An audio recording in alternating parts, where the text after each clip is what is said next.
आज मी इथे माझ्या छोट्या मुलीसाठी पालक चिला बनवलेला आहे। त्याची रेसिपी तुमच्यासोबत शेअर करते। मी एका पातेल्यात गरम पाणी ठेवलं, त्यात तो गॅस बंद केला आणि नंतर त्यात पालक टाकून दिला, म्हणजे तो जास्त शिजणार। तोपर्यंत एका डब्यात मी गव्हाचं पीठ आणि त्याच प्रमाणात रवा घेतलेला आहे। नंतर ते थोडंसं हलवून घेतलं आणि इकडे मॅच झालेलं जे काही पालक आहे गरम पाण्यातलं ते काढून घेतलं एका मिक्सरच्या भांड्यामध्ये आणि त्यात लसणाच्या पाकळ्या, कोथिंबीर आणि थोडंसं जिरे ॲड केलेलं आहे। तुम्हाला जर खायला बनवायचं असेल तुमच्यासाठी तर तुम्ही त्यात हिरवी मिरचीसुद्धा ॲड करू शकतात। हे लहान बाळासाठी असल्यामुळे मी त्यात हिरवी मिरची किंवा लाल तिखट ॲड केलेलं नाही आणि ते सर्व जे साहित्य आहे ते आपण मिक्सरमधून बारीक फिरवून घेणार आहोत। त्यानंतर हे सारं आपण जे रवा आणि गव्हाचं पीठ घेतलेलं आहे त्यामध्ये टाकणार आणि ते थोडंसं हलवून घेणार आहेत।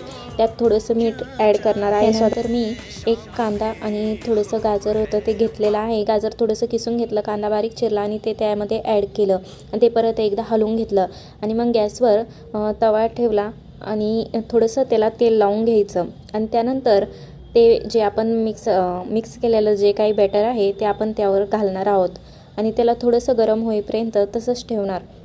थोडं झाकून ठेवलं तरी चालतं, म्हणजे कसं पटकन शिजलं जातं आणि नंतर शिजल्यावर लगेच आपल्याला दिसतं। त्यानंतर ते पलटून घ्यायचं। इथं बघू शकता तुम्ही किती छान प्रकारे पालक चिला रेडी झालेला आहे। तुम्ही तुमच्या 1 वर्षावरील मुलांना सहज हे देऊ शकता। खूप छान रेसिपी आहे।